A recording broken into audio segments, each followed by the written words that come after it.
Halo semuanya, selamat datang kembali di channel ini. Jumpa lagi dengan saya Vicky Himpong. Semoga kalian semuanya selalu dalam keadaan yang sehat.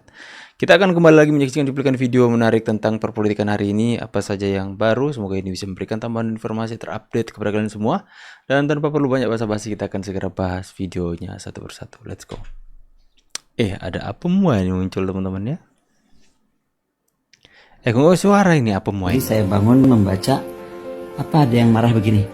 Bu Koni kok ribut dokumen lagi bosen. Aduh Pak, Bu yang bosen bahas dokumen bukan Bapak Ibu aja, saya juga bosen. Tapi kan saya sedang menjawab pertanyaannya Pak Akbar Faisal. Terus, oh my god, kayaknya semua departemen, kementerian, lembaga kok jadinya sekarang pada bermega-mega koruptor begitu ya. Dan kok yang kena cuman level-level ya direktur ke bawah. Pertanyaan saya itu tiba-tiba jadi ingat, siapa yang direktur Pertamina ya? Mbak Karen. Mbak Karen tuh saya sempat lihat dia bilang begini, saya menjalankan perintah presiden. Waktu itu presidennya kalau nggak salah namanya Joko Widodo. Nah, kenapa ya KPK dan lain-lain itu belum memanggil saudara Joko Widodo itu? Itu saja pertanyaan saya aja.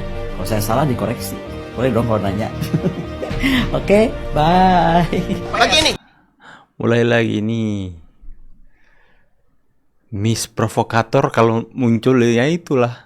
Provokasi mulu teman-teman ya. Kerjanya apa yang akan saya lakukan untuk memprovokasi? Provokator. Tadi pagi saya baru dapat surat. Nah ini dia, Rocky Gerung dapat surat dari Mahkamah Agung. Bagaimana pendapat kalian guys? Ya. Dari Mahkamah Agung bahwa kasus bajingan tolol itu sampai ke kasasi sekarang tuh. Jadi saya bayangin, bukan bahkan PDIP udah nggak anggap itu sebagai kasus. Tapi ini bajingan-bajingan ini ingin eksploitasi itu. Yes. Jadi kemampuan kita untuk melihat ini problem-problem apa sebetulnya, kemarin mau dikasasi, sementara Prabowo sendiri menganggap bahwa ya udahlah yang undang-undang ITE itu mau dia, dan itu kan salah satu kasasi. Oh, kasasi ya, kasasi. PK, ya. Tadi pagi saya baru dapat bajingan. Anda yang bajingan Rocky. Aduh, bajingan lapu. Dia nggak sadar bahwa itu masyarakat Indonesia mayoritas pengen dia ketangkap. Nah kali ini ada babak baru mungkin ya, sampai dapat surat dari Mahkamah Agung. Wow, ada apa ini?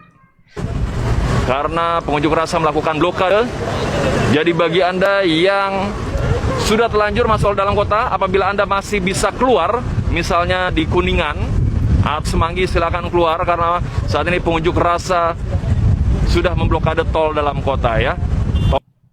Memblokade tol dalam kota teman-teman. Itulah ternak-ternak Rocky Gerung itu otaknya seperti itu Pak teman-teman. Itu taunya, bisanya itu bikin susah masyarakat dengan demo mereka. Teriak-teriak demo mewakili rakyat. Tapi kalian lihat, itu saya kalau ada di tengah-tengah kemacetan itu, pasti saya akan rasa jengkel setengah mati dengan tindakan-tindakan mereka. Demo-demo aja, jangan bikin susah rakyat. Masewa, demo mengganggu rakyat. Kemudian teriak-teriak bela rakyat. Bullshit Anda Masewa. Aish. Sekarang Israel diramalkan akan menyerang ladang-ladang minyak Iran. Wow. Iran mengatakan Indonesia siap jadi raja kalau minyak ladang baru. minyak dan gas mereka diserang, mereka akan balas menyerang ladang-ladang minyak gas sekutu Amerika. Berarti Arab Saudi, Kuwait, Qatar, Bahrain ini sekutu Amerika semua. Karena Amerika dianggap mendukung Israel, Iran kalau diserang yang dibalas sekutu-sekutu Amerika. Kita bisa bayangkan harga minyak berapa. Situasi ini menggambarkan geopolitik dunia saat ini sedang tidak baik-baik saja, sekaligus menunjukkan Indonesia harus bertindak cepat untuk membangun sistem energi yang mandiri dan berkelanjutan. Karena jika harga BBM naik, maka akan memicu inflasi, karena biaya transportasi dan logistik akan meningkat drastis. Akibatnya, harga bahan pokok akan semakin meningkat dan barang-barang kebutuhan sehari-hari akan semakin naik, sehingga akan lebih membebani masyarakat, terutama kelompok yang berpenghasilan rendah akan semakin tertekan. Tentu, kita tidak berharap demikian, namun tak dapat dibungkiri, situasi dan kondisi geopolitik saat ini sedang menuju ke arah situ. Parahnya lagi, Indonesia masih bergantung pada impor BBM untuk memenuhi kebutuhan dalam negeri. Lebih parah lagi korupsi besar-besaran, Pak. Kita dengan membentukkan lawan kita sendiri, kawan-kawan. Kita tiarap bahwa Indonesia sedang mengalami fase dan rakyat dipaksa untuk tiarap. Rakyat mana, Pak? Pala lu rakyat, jangan bawa nama rakyat kalian. Rakyat dipaksa untuk harus mencicipi makan bergizi gratis yang bahkan sampai keracunan, kawan-kawan. Astaga. Ini otak-otak isinya ini udang, kayak otak udang ini. Masih sama. Kawan-kawan,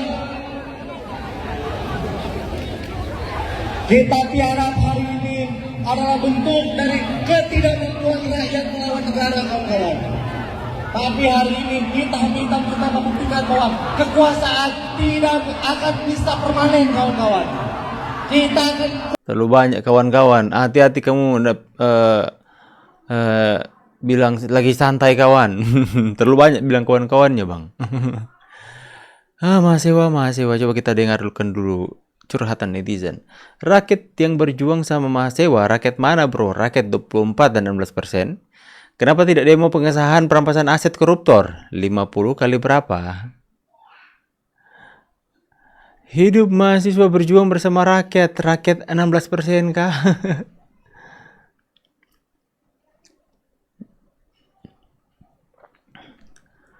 Cabut beasiswa mahasiswa. Cabut aja. 12.000 terancam kan dicabut beasiswanya. Nah, tapi saya terangkan dulu bahwa saya ingin hentikan kegaduhan ini. Saya minta maaf karena ucapan saya itu menimbulkan kegelisahan, menimbulkan tadi polemik itu. Dan polemik itu yang itulah teman-teman ya, kita akan bahas soal kenapa akhir-akhir ini pemberitaan saya bahas soal Rocky Gerung terus, karena itu adalah salah satu yang membuat banyaknya generasi muda itu adabnya hilang. Karena coba kalian pikir, akademisi saja, orang yang dinilai sebagai orang yang intelektual, yang mungkin banyak pendukungnya dari kalangan akademisi, mempertunjukkan di depan publik, di depan media, cara bersikap, cara berpolitik, cara mengkritik seperti itu.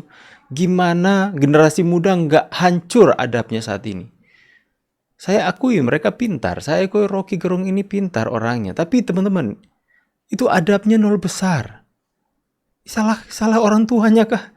Nggak memberikan adab kepada si manusia Rocky ini, teman-teman. Banyak pendukungnya pula di kalangan mahasiswa ini, teman-teman. Bagaimana dia bersikap menunjukkan karakter yang seperti itu? Bagaimana anak muda kita nggak rusak kelakuannya? Kita Indonesia gelap, saya setuju jika mengatakan Indonesia gelap, tapi soal adab, soal sopan santun anak-anak muda, bagaimana mereka bersikap itu sudah kayak preman saja, nggak takut-takut mencaci maki orang lain. Gak takut-takut mengatakan binatang kepada presiden, teman-teman ya. Itu kalian mau kaji dari mana ini? Orang-orang kalau di Indonesia ini, orang-orang intelektual, orang-orang yang berpendidikan menunjukkan sikap seperti itu, kita mau harapkan apa dari orang-orang pintar di negeri ini? Kita mau harapkan apa? Jika orang-orang yang mengatakan diri mereka pintar seperti Rocky Gerung dan mahasiswa itu, teman-teman, itu menunjukkan sikap yang bobrok, yang hancur-hancuran seperti itu. Sikap mereka seperti membela para koruptor. Sikap mereka seperti menentang kepentingan-kepentingan untuk masyarakat kecil. Kalian lihat. Masa kalian di tengah-tengah dunia sedang goncang-ganjingnya ini korupsi besar-besaran, kalian malah menuntut makan bergizi gratis. Kalian singgung itu. Nggak bisa pikir nih mahasiswa ini. Apa yang kalian mau kejar soal makanan bergizi gratis? Kalian mau melarang pemerintah memberi makan kepada anak-anak yang dalam jam istirahat nggak mendapatkan makanan? Kalian mau? Kalian sakit hati dengan itu? Memang. Hai teman-teman ya, sudahlah, itulah. Kadang saya sakit hati kalau bahas mahasiswa ini, teman-teman. Bahas soal Rocky Gerung ini.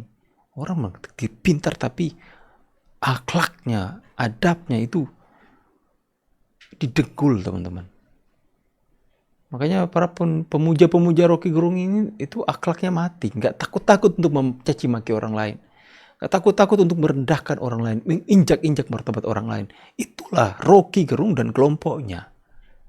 Makanya ketika saya membahas Rocky Gerung ditangkap, itu banyak sekali respon masyarakat Indonesia memberikan komentar sampai ribuan komentar itu mengatakan apa? Syukur, puji Tuhan, alhamdulillah.